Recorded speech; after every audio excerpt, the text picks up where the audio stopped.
أعوذ بالله من الشيطان الرجيم.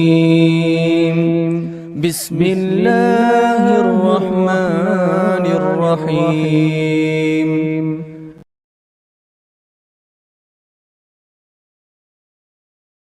بسم الله الرحمن الرحيم. الحمد لله رب العالمين وبه نستعين وصلى الله وسلم على سيد الأنبياء والمرسلين وعلى آله وأصحابه أجمعين ومن تبعهم بإحسان إلى يوم الدين أما بعد. ابھی اس سے پہلی والی نشست میں جو باتیں آپ کے سامنے رکھی گئی تھیں کہ امام کو لقمہ دینے کی شرعی حیثیت کیا ہے اور اس کے جواز سے متعلق میں نے آپ کے سامنے دو حدیثیں بیان کی تھیں سنن ابی داؤد کے حوالے سے، ایک المصور ابن یزید المالکی رضی اللہ عنہ اور ایک عبداللہ بن عمر بن الخطاب سے رضی اللہ عنہما۔ یہ دونوں حدیثیں سنن ابی داؤد کی ہیں اور ان دونوں حدیثوں میں بالکل وضاحت ہے اور بھی متعدد روایات ہیں جس کی میں نے جو ہے اس کا ذکر کیا تھا اور صحابہ کا عمل بھی بتایا تھا اور اہل علم کے اقوال کی روشنی میں بھی بتایا تھا کہ ایک متفقہ معاملہ ہے، لیکن اس کے باوجود بھی ایک موقف ہمیں اس کے برعکس ملتا ہے، لیکن وہ موقف ضعیف ہے، جس میں یہ بات ملتی ہے کہ امام کو لقمہ نہیں دینا چاہیے، یہ جائز نہیں ہے، یا کراہت کسی سے منقول ہو، تو وہ کس درجے کی بات ہے وہ میں آپ کے سامنے رکھوں گا انشاءاللہ مختصر سی نشست میں۔ امام نووی رحمہ اللہ نے المجموع میں جہاں اس موقف کو ذکر کیا کہ یہ ایک مستحب عمل ہے کہ امام کو اگر ضرورت پڑتی ہے تو لقمہ دے سکتے ہیں، اور اس میں انہوں نے صحابہ میں سے عثمان بن عفان، علی بن ابی طالب اور تابعین میں سے کبار جو تابعین ہیں ان میں سے عطا بن ابی رباح اور حسن بن ابی الحسن البصری، محمد بن سیرین اور دیگر ائمہ میں سے ابو اسماء الرحبی، اور اسی طرح سے امام مالک ہیں، امام شافعی ہیں، امام احمد بن حنبل ہیں، اسحاق بن راہویہ ہیں رحمہم اللہ اجمعین۔ یہ سب نام میں نے اس سے پہلی والی نشست میں بھی بالکل اختتام پر بیان کیا تھا، ذکر کیا تھا۔ تو یہ ایک موقف ذکر کرنے کے بعد امام نووی رحمہ اللہ نے ایک دوسرا موقف یہ بھی ذکر کیا ہے، بھلے ہی آپ نے اس کا ذوف بتایا ہے لیکن ان کے نام آپ نے ذکر کیے ہیں، جیسے عبداللہ بن مسعود ہیں رضی اللہ عنہ۔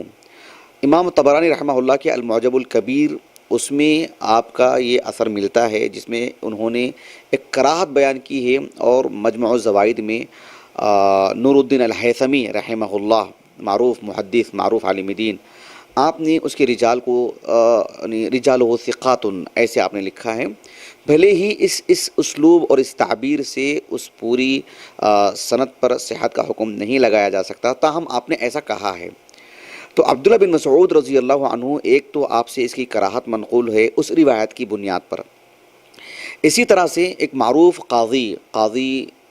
شریح بن حارث، معروف عالم دین اور کبار تابعین میں سے ہیں آپ، تو آپ سے بھی اس کی کراہت منقول ہے، آپ کا ایک فتویٰ ہے اس سلسلے میں۔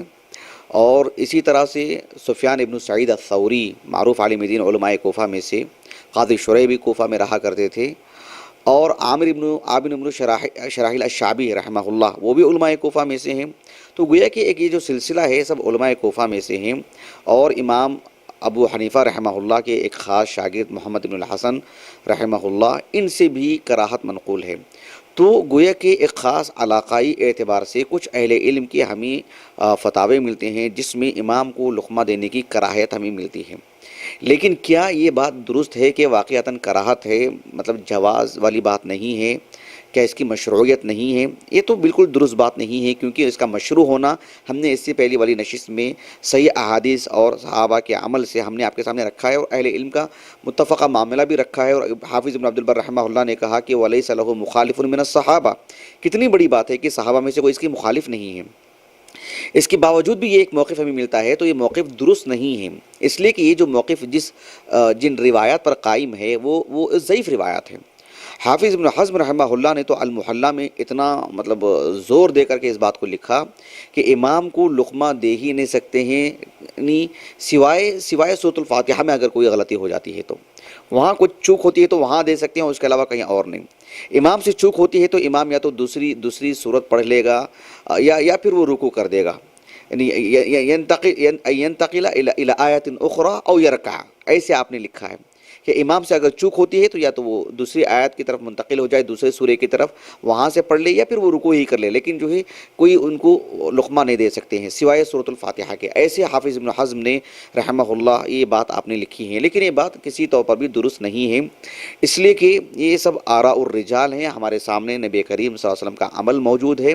آپ کا نمونہ موجود ہے، صحابہ کا موقف موجود ہے، ان سب کی تقدیر، ان سب کا احترام اور غایت درجہ احترام اور استفادے کو ضروری سمجھنے کے باوجود بھی، چونکہ اس مسئلے میں یعنی ہم دلیل یہاں پر ہے اور دلیل صحیح ہے اور اہل علم نے اسی سے استدلال کیا ہے، اتفاق بیان کیا ہے، تو ہم اسی پر قائم ہیں۔ امام ابو داؤد رحمہ اللہ کے حوالے سے جو میں نے کہا کہ آپ نے جو باب قائم کیا ہے کہ کتاب الصلاح کے اواخر میں باب الفتح علی الامام فی الصلاح، کہ امام کو نماز میں لقمہ دینا، اسی باب کے فوراً بعد امام ابو داؤد رحمہ اللہ نے ایک باب یہ بھی قائم کیا ہے کہ باب النہی عن التلقین، یعنی امام کو جو کسی چوک پر جو تلقین کی جاتی ہے، گویا کہ انہیں یعنی دہرایا جاتا ہے اور انہیں آگاہ کیا جاتا ہے، بتایا جاتا ہے، جہاں ان سے چوک ہو رہی ہے، جہاں وہ پڑھ نہیں پا رہے ہیں، جہاں ان کی تلقین کی جاتی ہے، اس کی ممانعات پر بھی ایک باب قائم کیا ہے امام ابو داؤد نے رحمہ اللہ۔ لیکن امام ابو داؤد رحمہ اللہ نے جس روایت کو لائے ہیں، دراصل اس روایت کا ذوف بھی بتائے ہیں۔ امام ابو داؤد رحمہ اللہ نے ایک روایت مبارکہ، آپ کے ایک استاذ ہیں عبد الوہاب ابن نجدہ، وہ ان کے استاذ ہیں محمد ابن یوسف الفریابی، اور پھر وہ ان کے جو استاذ ہیں یعنی معروف ابو اسحاق السبیعی رحمہ اللہ، دنیا کی جلیل القدر شخصیات میں سے ہیں، تو ان کے ایک فرزند ہیں جن کا نام ہے یونس، ان کی طریق سے اس روایت کو لے کر آئے ہیں، یعنی یونس ابن ابی اسحاق السبیعی۔ ابو اسحاق السبیعی وہ تو معروف شخصیت ہیں، تو ابو اسحاق السبیعی رحمہ اللہ اس سند میں جن سے روایت کر رہے ہیں ان کا نام ہے الحارث، ان کا نام ہے الحارث، یعنی الحارث ابن عبداللہ الاعور، معروف ہیں الحارث الاعور، اور وہ ضعیف راوی ہیں، طبقے کے اعتبار سے وہ تو کبار تابعین میں سے ہیں، علی بن ابی طالب رضی اللہ عنہ کے خاص تلامذہ میں سے ہیں، بلکہ انہیں صاحب علی کہا جاتا ہے، لیکن وہ ایک ضعیف راوی ہیں۔ تو ان سے یہ روایت ملتی ہے کہ علی بن ابی طالب رضی اللہ عنہ سے نبی کریم صلی اللہ علیہ وسلم نے فرمایا کہ یا علی لا تفتح علی الامام، یا علی لا تفتح علی الامام وانت فی الصلاۃ، کہ آپ نماز کے حالت میں ہیں، نماز کے اندرون ہیں، امام سے بحیثیت بشر کچھ چوک ہو جا رہی ہے، آپ انہیں لقمہ مت دیں۔ تو یہ جو روایت ہے، اس روایت کو ذکر کرنے کے بعد امام ابو داؤد السجستانی رحمہ اللہ نے اپنے السنن ہی میں جو روایت لائے ہیں ابو اسحاق السبیعی سے، ابو اسحاق السبیعی جلیل القدر عالم دین معروف، امام ابو اسحاق السبیعی رحمہ اللہ جس شیخ سے روایت بیان کر رہے ہیں ان کا نام ہے الحارث الاعور، الحارث ابن عبداللہ الاعور، تو ان سے روایت جو کرتے ہیں اس سلسلے میں امام بخاری رحمہ اللہ نے امام شعبہ رحمہ اللہ کے حوالے سے نقل کیا ہے کہ ابو اسحاق السبیعی رحمہ اللہ الحارث ابن عبداللہ الاعور سے صرف 4 حدیثیں سنے ہیں، کہا کہ لم يسمع منہ الا 4 احادیث، ان سے صرف 4 ہی حدیثیں سنے ہیں۔ یہی بات ہو بہو نقل کی ہے امام ابو داؤد نے بھی رحمہ اللہ کہ ابو اسحاق السبیعی نے الحارث ابن عبداللہ الاعور سے صرف 4 حدیثیں سنے ہیں، کہا کہ وَهَذَا لَيْسَ مِنْهَا، اور یہ حدیث ان میں سے نہیں، ان 4 میں سے نہیں ہے۔ تو یہ جو ہے یہ ابو اسحاق السبیعی رحمہ اللہ نے اپنے استاد سے سنا ہی نہیں ہے، ان کی مرویات میں سے نہیں ہے۔ تو اس بنیاد پر ایک وجہ، اور دوسری بنیاد یہ ہے کہ الحارث ابن عبداللہ الاعور خود ضعیف ہیں راوی، وہ اس وجہ سے اہل علم نے اس حدیث پر ضعیف کا حکم لگائے ہیں۔ خود امام ابو داؤد رحمہ اللہ نے اس کا ضعف بتائے ہیں، شیخ محمد ناصر الدین البانی رحمہ اللہ نے اس روایت پر ضعف کا حکم لگائے ہیں۔ ہو بہو یہ جو روایت ہے مصنف عبد الرزاق میں بھی ملتی ہے، مصنف عبد الرزاق میں، اور پھر انہی کے سند سے امام ابو بکر البیہقی رحمہ اللہ نے اپنے السنن الکبریٰ میں بھی لے کر آئے ہیں، اسی سند سے ہو بہو۔ اس میں الفاظ ایسے ہیں کہ لا تفتحن علی الامام وانت فی الصلاۃ، آپ حالت نماز میں ہیں، آپ امام کو کسی طور پر بھی جو لقمہ نہ دیں، اس طرح کے الفاظ ہیں۔ امام بیہقی رحمہ اللہ نے بھی اس روایت پر وہی حکم لگایا ہے کہ ایک تو یہ ضعیف ہے، اور اس کی ضعف کی وجہ بھی بتائی ہیں، کہا کہ الحارث ابن عبداللہ الاعور یہ ضعیف ہیں، اور کہا کہ ابو اسحاق السبیعی لم یسمع منہ، یہ 2 علتیں آپ نے بتائے ہیں۔ حافظ ابن حجر رحمہ اللہ نے التلخیص الحبیر میں بھی اس روایت کو ذکر کر کے انہیں اس کا ذوف بتائے ہیں، اور صرف آپ نے الحارث بن عبداللہ الاعور ان کا ذوف بتائے ہیں کہ اس وجہ سے روایت ضعیف ہے۔ تو یہ روایت متفقہ طور پر ضعیف ہے، اس کا ذوف واضح ہونے کے باوجود بھی ایک صحیح حدیث کی معارض بھی ہو رہی ہے، جیسے کہ قاضی شوکانی نے کہا رحمہ اللہ کہ ایک حدیث صحیح کی معارض بھی ہے یہ۔ اس اعتبار سے یہ کسی طور پر بھی قابل حجت روایت نہیں ہے کہ اس کی بنیاد پر یہ بات کہی جائے کہ جو ہے امام کو لقمہ نہیں دینا چاہیے۔ حالانکہ امام ابو بکر البیہقی رحمہ اللہ نے اپنے سنن الکبریٰ میں جہاں یہ وہ روایت لائے ہیں جو عبداللہ بن عمر بن الخطاب سے ہے، جس میں امام کو لقمہ دینے کی شرعی حیثیت معلوم ہوتی ہے، رسول اللہ نے حکم دیا تھا لقمہ دینے کا صلی اللہ علیہ وسلم، اس روایت کو لائے ہیں۔ اس کے مقابل یہ حدیث و علی بھی لے کر آئے ہیں اور اس کا ذوف بتائے ہیں، اور ساتھ میں ایک دلچسپ بات یہ بھی آپ نے لکھی ہے کہ علی بن ابی طالب رضی اللہ عنہ سے یہ بات کسی طور پر بھی ثابت نہیں ہے کہ آپ سے منع ثابت ہو کہ اللہ کے رسول کے حوالے سے، کیونکہ علی بن ابی طالب رضی اللہ عنہ کا فتویٰ ثابت ہے کہ آپ نے کہا کہ اگر آپ سے اذا استطعم الامام، اگر امام جو ہے آپ سے لقمہ طلب کرے تو فاطعموہ، تو آپ اس کو لقمہ دو۔ اگر امام کو حاجت ہے اس کی، چاہے وہ نماز کی ترتیب کا معاملہ ہو، چاہے دوران قرات کا معاملہ ہو، امام کو اگر اس کی حاجت ہو تو پھر اس کو لقمہ دینا چاہیے۔ تو امام ابو بکر البیہقی نے کہا کہ ایک طرف تو صحیح روایات موجود ہیں، دوسری طرف علی بن ابی طالب رضی اللہ عنہ سے جو روایت مل رہی ہیں وہ ضعیف ہیں، اس کے برعکس علی بن ابی طالب کا فتویٰ ملتا ہے کہ جو لقمہ دینا چاہیے، تو وہ روایت کیسے وہ قابل احتجاج ہو سکتی ہیں؟ اسی لیے مولانا عبید اللہ مبارک پوری رحمہ اللہ نے بس ایک الزامی جواب کے طور پر آپ نے بات لکھی ہے کہ علماء احناف میں جو اس معاملے میں تھوڑی سی شدت ہے اور کراہت کا جو پہلو ہے ان میں،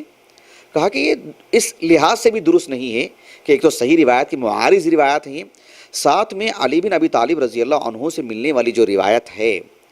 اس کے مقابل ہی میں علی بن ابی طالب کا فتویٰ ہے کہ لقمہ دینا چاہیے اگر ضرورت پڑتی ہے تو احناف کے قاعدے کی روشنی میں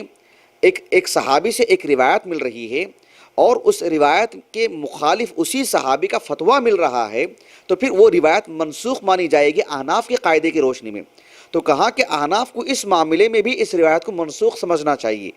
یہ ایک الزامی جواب آپ نے دیا مولانا عبید اللہ مبارک پوری نے رحمہ اللہ۔ بہرحال یہ ایک الزامی جواب تھا، یقیناً اس کے ساتھ ساتھ اس کے سلسلے میں جو صحیح روایات ہم نے پہلی نشست میں بیان کی ہیں، صحابہ کا عمل بیان کیا، علماء کے اقوال بیان کیے، اور اہل علم کے موقف ہم نے بیان کیے، اور جو امام نووی کے حوالے سے اور ابن عبد البر کے حوالے سے گویا کہ ایک مالکیہ کا موقف ہے، علماء مالکیہ کا، علماء شافعیہ کا، علماء حنابلہ کا۔ حافظ ابن قدامہ رحمہ اللہ نے المغنی میں بھی اس معاملے کو تفصیل سے لکھا ہے اور اس کے کچھ آداب وغیرہ بھی بیان کیے ہیں، جسے میں آنے والی نشست میں بیان کروں گا انشاءاللہ۔ تو یہ مسئلہ کسی طور پر بھی درست نہیں ہے، کیونکہ یہ ایک ضعیف روایت پر قائم یہ موقف ہے اور صحیح روایات کے مخالف ہے اور معارض ہے اس کے، تو اس کے مقابل یہ چیز کبھی آ نہیں سکتی ہے۔ اور خود علی بن ابی طالب رضی اللہ عنہ کا فتویٰ اس کے مخالف ہے، جو کہ صحیح سند سے ثابت ہے۔ حافظ ابن حجر رحمہ اللہ نے علی بن ابی طالب رضی اللہ عنہ سے جو جواز کا جو مسئلہ آیا ہے ان آثار کو آپ نے اس کی سند کو آپ نے صحیح کہا ہے التلخیص الحبیر میں۔ تو اس مناسبت سے یہ اصل مسئلہ یہی ہے کہ جواز ہے، مستحب عمل ہے کہ امام کو لقمہ دے سکتے ہیں، لیکن اس کے آداب کیا ہیں انشاءاللہ میں آنے والی نشست میں آپ کے سامنے رکھوں گا۔ اللہ تعالیٰ سے دعا ہے کہ اللہ تعالیٰ ہماری اس نشست کو اپنے ہمارے اساتذہ، ہمارے والدین اور ہمارے کل معاونین، مشاہدین، ہمارے اہل خانہ اور ہمارے لیے ذخیرہ آخرت بنائے، ہمارے حسنات میں شمار فرمائیں۔ سبحانک اللہم و بحمدک، اشہد ان لا الہ الا انت، استغفرک و اتوب الیک۔